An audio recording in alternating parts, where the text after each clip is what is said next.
오늘 국회에서는 외통위가 중동 사태와 관련해서 현안 질의를 이어가고 있습니다. 지방선거 이제 채 석 달도 남지 않으면서 여야 공천 작업에 관심이 쏠리고 있는데요. 민주당은 주요 지역 후보를 확정하면서 대열 정비에 속도를 내고 있지만 국민의힘은 인물난 속에 상황을 주시하는 모습입니다. 법원이 배현진 의원의 징계 효력을 정지시키면서 장동혁 지도부의 지동에 걸렸고 이재명 대통령은 사법 3법 최종 의결했습니다. 정치한수 유인태 전 국회 사무총장, 김성태 전 국민의힘 원내대표 두 분과 자세한 내용 짚어보겠습니다. 안녕하십니까? 예, 안녕하세요. 자, 먼저 오늘은 이제 89일 앞으로 다가왔네. 지방선거 말씀부터 좀 여쭤봐야 될 것 같은데 민주당은 공천 작업에 상당히 속도를 내고 있는 그런 모습입니다. 우상호 전 수석을 강원지사 후보로 단수 공천을 했고 박찬대 의원을 인천시장 후보, 김경수 전 지사를 경남지사 단수 공천을 하면서 굉장히 이게 속도를 내고 있는 상황인데 이에 반해서 국민의힘은 다소 이제 구인난을 겪고 있다 이런 이제 얘기가 들리고 있고 그리고 단수 공천은 없다 뭐 이런 이제 입장이라고 하는데 여야의 공천 상황 어떻게 지금 보고 계시고 지방선거 아직 좀 많이 남긴 했습니다만은 어떻게 전망을 하시는지 무슨 좀 뭐가 많이 남아요? 89일이면 지금 좀 저렇게 그 공천 확정을 할 때는 해주는 게 맞는 거죠. 예. 그 시기로 봐서. 예.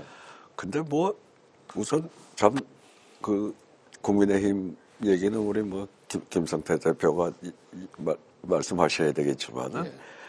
갈팡질팡하고 있는 것 같아요. 보니까 뭐 이 선거를 앞두고 저렇게 존열이 흐트러지고 제일 우리 국민들이 보기에 그 안 된 정당의 모습이 이제 그 콩가루 집안인데 지금 거의 콩가루 집안으로 보여지고 있으니 참 그 딱해요. 예. 그러니까 이 선거라는 데서 서로 국민의 심판을 놓고 서로 그렇게 경쟁을 해야 되는데 사실 한 당이 저렇게 지금 헤매면은 그게 이쪽에도 나쁜 영향을 미쳐요. 그래요? 그렇죠. 민주당에도 나쁜 영향을 주나요? 이제 뭐 이런 거죠. 예를 들어서 야 이게 박빙이다 그러면 이 국민의 뜻을 더 감안해서 그 경쟁력이 있는 후보를 뽑을 텐데 뭐 어차피 우리가 될까 이제 아무나 내보내도 된다. 가령 그 지금 그런 현상이 아마 몇 군데서 나오는 거는 나쁜 영향을 원래 가장 본선 경쟁력이 우세한 사람을 그 하는 게 다 정답인데 이 정답을 버리고 그냥 우리 마음에 드는 사람 해도 뭐 이건 되는데 뭐 이런 그 현상이 나타날 수 있으니까 그 빨리 저 국민의힘이 좀 이 고만 헤매고 그 좀 상당히 좀 좋은 사람들을 좀 후보로 그 선발을 했으면 좋겠어요. 자, 김성태 전 대표께서 갈팡질팡하고 제가 이태 있다고 총장님의 그 말씀에 강력하게 제가 반박을 해야 되는데 지금 반박을 하지 못할 그런 상황인 건 틀림없어요. 참 어떻게 보면 참 암담합니다. 지금 선거 이제 89일이면은 원래 야당은 이제 가진 게 없잖아요. 그렇기 때문에 항상 국민적 바람을 일으켜야 바람에 올라타야 야당은 선거가 되는 거예요. 야당은 바람 선거. 그렇죠. 근데 이게 오늘도 뭐 갤럽 여론조사를 보니까 이재명 대통령의 국정운영 지지율이 뭐 65%까지 나오더라고요. 그리고 정당 지지율도 보면은 민주당 46, 국민의힘 21이 나오더라고요. 제가 오직하면 이 수치가 그냥 정확하게 갤럽 여론조사를 제가 이제 발표를 해드린 건데, 자 지금 선거 3개월도 남지 않은 시점에 아직까지 국민들이 야당에 대한 신뢰를 갖다 보내주지 않고 있다는 것은 이 여론조사 개량 수치로 나오는 거거든요. 그러면은 뭔가 지금 국민의힘이 크게 윤석열 전 대통령 12.3 비상계엄 5판에서 비롯된 국민들의 실망, 좌절, 분노 이게 그대로 살아있다. 그럼 빨리 당시 집권 세력으로서 정치적 책임을 다하는 그런 정당의 모습으로 자정 노력, 그러니까 변화와 쇄신의 뼈를 깎는 자정 노력을 통해서 국민들에게 새롭게 서는 어떤 그런 정당의 모습으로 이 절대 권력을 견제해 주십시오.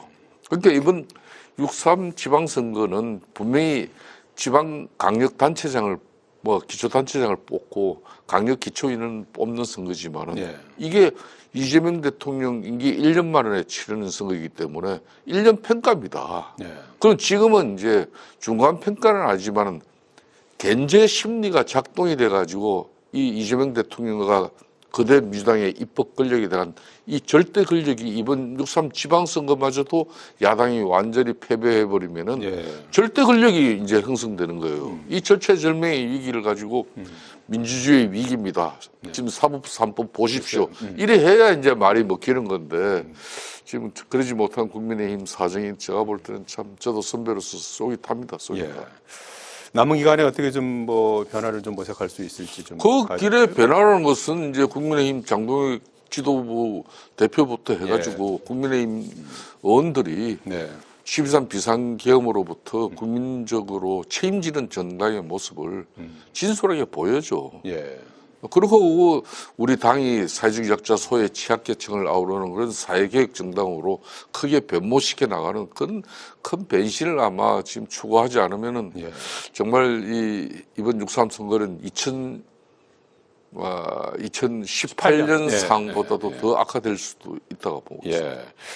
지금 그 민주당 내에서는 이제 인천 계양을 선거가 이제 많은 분들의 이제 관심을 끌고 있는 것 같아요. 어제 여기는 지금 송영길 전 대표, 김남준 전 대변인 두 사람이 지금 이제 나오겠다고 지금 교통 정리가 아직 좀 덜 된 그런 상태 아니겠습니까? 송영길 전 대표가 이 지역에서 5번 국회의원 했던 지역이고 직전에 작년에 이재명 대통령이 대통령 되면서 이제 보궐선거로 치러지는 이번 선거인데 김남준 대변인도 이제 출마 의사를 밝혀서 교통 정리가 돼야 되는데 어제 정청래 대표와 면담이 이제 송영길 전 대표하고 했는데 뭐 뚜렷하게 결론이 나지 않은 것 같아요. 어떻게 좀 교통 정리가 돼야 된다고 보십니까?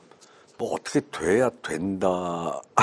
그 뭐 얘기할 성질의 문제는 아닐 것 같고요. 정치 선배님으로서. 예, 그 송영길 대표가 요새 활발하게 뭐 언론 인터뷰를 하던데 예. 하여튼 당의 처분에 맡기겠다 뭐 그런 입장이더라고요. 예. 그래서 제가 어디 다른 데서도 그렇게 얘기했습니다. 그 송영길 대표는 거물이니까 예. 좀 선택지가 많이 있을 수 있는데 그 김남준 지금 대변인 하던 거기는 뭐 그렇게 신인이니까 선택지가 좀 없잖아요. 네. 뭐 그런 걸 감안해서 양보해야 된다? 양보를 해야 된다 안 해야 된다 뭐 거기까지 얘기할 건 아니고 예. 당에서 잘 정리를 교통 정리를 잘 할 거라고 봐요. 예. 그러면 일각에서 뭐 연수갑 뭐 이런 얘기도 나오는 것 같은데 뭐 하여튼 그런 어떤 하여튼 형태로든- 어쨌든 송영길 전 대표는 선택지가 좀 여러 가지가 있을 수가 있으니까. 예. 예. 근데 뭐 저 정치 신인 저기는 이번에 그 다른 선택지가 별로 없으니까 예. 뭐 그런 걸 감안하겠죠. 예. 당 지도부에서. 예, 일각에서는 뭐 왕사남과 먹사남의 대결이다. 뭐 저 세대 교체와 이제 명예 회복의 어떤 고민 지점이다. 이런 평가가 나오고 있는데 어떻게 정리될 것 같습니까? 제가 볼 때는 이제 뭐 그래도 5선까지 하고 당 대표까지 하면서 그래도 이재명 지금 대통령 만드는데 1등 공신이 아마 송영길 전 대표 아니겠습니까? 예. 뭐 이분이 다시 이제 기사 회생한 그런 상황을 갖다 민주당이 복당만 하고 끝낼 일은 없잖아요. 이렇게 지금 뭐 인천 계양 지역 같은 경우는 송영길 대표 입장에서는 다시 자신을 5선을 만들어준 그 지역에 복귀하는 게 제일 좋지만은 큰 정치를 생각하면 제가 볼 때는 그거는 뭐 대통령의 메신저를 자처하고 예. 김남준 대변인이 거기에 출사표를 던졌을 때는 이재명 대통령의 뜻이거든. 이걸 송영길 대표가 뭐 끄끌 의지가 아니라면은 막 그거는 더 송영길 대표가 그래 내 기반에 당신 잘 뿌리 내리라 뭐 이렇게 하고 자신은 큰 정치인의 모습 그러다 보면은 박찬대 인천 뭐 연수 지역에 거기도 갈 수도 있고 민주당의 가장 중심 뭐 지역인 호남 지역에 뭐 특히 강주라든지 이런 예. 특별시장. 호남 예. 지역에 또 뭐 교통 정리가 이루어지면서 갈 수도 있는 거고 안 그러면 또 이제 뭐 또 지방선거 끝나고 나면은 또 일부 뭐 정부에서 개각이 있을 건데 네. 장관 내지는 또 김민석 총리 후임으로 들어갈 수도 있는 거고 카드가 너무 많아요. 그렇기 때문에 저것 때문에 분란 논란이 생길 이유가 하나도 없습니다. 네. 어떻게 이제 결론이 나는지 이제 한번 또 지켜보기로 하고요. 자, 그리고 국회에서 지난주에 통과시켰던 사법 3법 어제 국무회의를 통과해서 이제 최종 공포만 남겨놓은 그런 상태죠. 앞서 대법원이 우려를 표명하고 야당에서는 이제 필리버스터로 맞섰지만 뭐 역부족이었고 지방선거에서 이 사법 3법 문제를 계속해서 쟁점화시키겠다 이제 이런 입장인 걸로 이렇게 전해지고 있는데 이 사안은 어떻게 평가하시고 지방선거에 어떤 영향을 미칠 거라고 보십니까? 큰 영향 없지 않을까 싶어요. 지금 국민 여론은 소위 민주당에서 하고 있는 사법 개혁에 대해서 좀 찬성 여론이 좀 높은 걸로 알고 있는데 저건 사법부가 단초한 측면이 많잖아요. 특히 지금 뭐 워낙 사법고시 대신에 이제 뭐 로스쿨 해가지고 네. 법조 충원 시스템에서 보면 법조인이라고 하는 사람들이 좀 상식에 반하는 사람, 언동을 하는 사람들이 꽤 많잖아요, 현직. 법관들 중에도 그렇고. 그래서 저는 뭐, 지금 삼법에 대해서 네. 전 개인적으로는 뭐 되게 찬성하는 편인데, 다만 이제 민주당으로서는 특히 법 왜곡죄에 예. 대해서는 반대하는 분들도 있죠. 내부에서도 반대하는 사람이 많으니까 뭐 그렇게 쫓기듯이 할 필요까지는 없지 않았나. 좀 더 이 공론화 과정을 좀 더 거쳐가지고 더 좀 공감을 얻어서 해도 될 텐데 하는 아쉬움은 좀 있어요. 그렇지만 전체적으로 저는 사법부가 자초한 측면이 크고 저거는 뭐 해야 될 걸 했다 이렇게 보는 입장입니다. 예. 국민의힘은 이 문제를 지방선거에서도 계속해서 좀 사실 지난번 장동혁 예. 당대표가 그때 이제 이 특검 문제하고 두 가지 사유를 가지고 그때 이제 단식에 들어갔잖아요. 네. 저는 단식을 만일 본인이 결심했다면은 이 사법 3법 이 지금 이걸 민주당이 일방적으로 처리하는 이 과정 속에서 야당 대표로서의 결기를 보여야 될 대목이 아닌가 이렇게 생각을 합니다. 네. 왜냐 하면은 이 사법 3법이라는 게 하나는 행법 개정을 통해서 법 왜곡죄. 이거는 뭐 판사 검사가 결국은 법을 왜곡해 판결을 하거나 수사를 하면 처벌받는 제도거든요. 그러면 이게 판사의 수사 독립이라 판사의 이제 재판 독립이라 네. 검사의 수사 독립이 어떻게 법적으로 이게 헌법상에 보장되어 있는 권리를 자기네들을 가지고 소신껏 하겠냐 이거예요. 정치권의 눈치를 볼 수밖에 없는 그런 상황이 만들어질 수도 있다. 예. 그래서 문제인 거고 지금 이제 우리나라 지금 헌법상 최고 법원 같은 경우는 대법원인데 이걸 이제 재판 소원 제도를 도입해가지고 이걸 결론은 현재가 판결을 갖다 뒤집을 경우에는 이게 사심죄가 되고 그게 최종심이 되는 결과 아닙니까? 그러면 이거는 헌법이 정한 그런 이제 상권 독립에 의해서 이제 이 대법원 결심을 갖다가 최종심을 보는 이것도 혼란이 생길 수 있는. 그래서 이거는 이원성 논란이 지금 큰 거죠. 마지막에 이제 대법관 정원 문제인데 지금 현재 14명에서 12명을 갖다 특정 정권 한 정권 임기 안에 12명을 현직 대통령이 다 임명할 수 있는 그런 대법관 정원 제도라면은 물론 보수 진영 국민의힘도 과거부터 일부 대법관 정원은 필요하다 그랬어요. 네. 복주가 그것도 이제 단계적으로 이렇게 늘려나가는 게 그게 맞는 것이지. 그런 측면에서 지방선거를 앞두고 이걸 야당이 진짜 국민들에게 네. 이 사법부 독립이라든지 이런 또 정치권의 또 검찰 수사 부분에 대해서 이제 이게 우려가 있다. 이래가지고 이게 위기다. 이렇게 하고 지금 큰 바람을 일으켜야 되는데 아까도 국민의힘 내부 사정이 지금 뭐 진용이 정비가 안 되니까 백약이 지금 뭐예요. 그러니까 지금 민주당이 이렇게 밀어붙여 버리는 거예요. 알겠습니다. 안타까워요. 예. 저는 좀 아쉬운 게 예. 아니 이를테면은 이 사법 3법 예.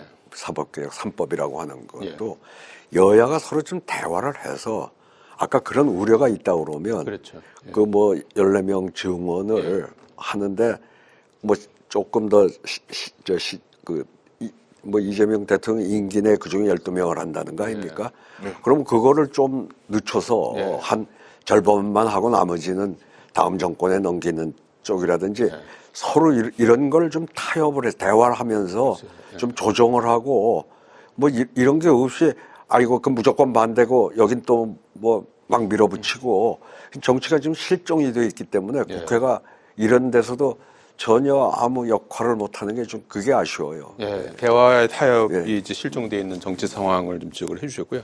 시간이 뭐 거의 다 돼서 요 짧게 좀 해주셔야겠는데 배현진 의원에 대한 당원권 정지 징계 효력을 법원이 정지하라는 결정을 내렸지 않습니까? 이제 이 사안을 두고 이제 장동혁 대표의 어떤 리더십에 뭐 타격을 준 게 아니냐 이제 이런 분석도 나오는데 어떻게 이건 그러니까 어떻게 윤리 생각하십니까? 결정에 뭐 재량권이 일탈된 그런 어떤 난용이었다 이렇게 예. 이제 판결이 구체적으로 명시가 됐잖아요. 예. 그러면은 이제 국민의힘 윤리위원회가 결론은 잘못된 결정을 한 것이고 특히 이제 배현진 의원 같은 경우는 서울시당 위원장으로서 6.3 지방선거를 총괄 지휘해야 될 그리고 공천관리위원회를 구성해야 될 권한을 가진 사람의 재량권을 갖다가 박탈한 거 이건 잘못된 거다 이렇게 네. 결론은 이제 이 민주정당의 이런 어떤 윤리 결정 자체가 이게 사법부의 법원에 의해 가지고 정정되는 이 모습은 상당히 국민들에게 볼상사하는 모습이 된 건 틀림없죠.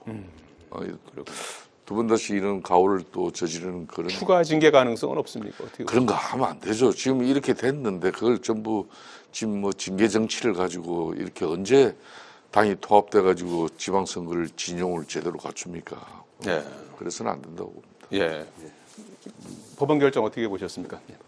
뭐 잘된 결정이라고 봐요. 그리고 그 무슨 뭐 윤리인가 뭐 이상한 사람들 앉혀가지고는 그 요상한 짓 하다가 이번에 법원이 좀 제동을 건 거 아닌가 예. 그렇게 보여지네요. 예. 앞으로 뭐 추가적 갈등 소지는 없을까요? 어떻게? 그거야 뭐 남의 당 사정을 제가 어찌 알겠습니까?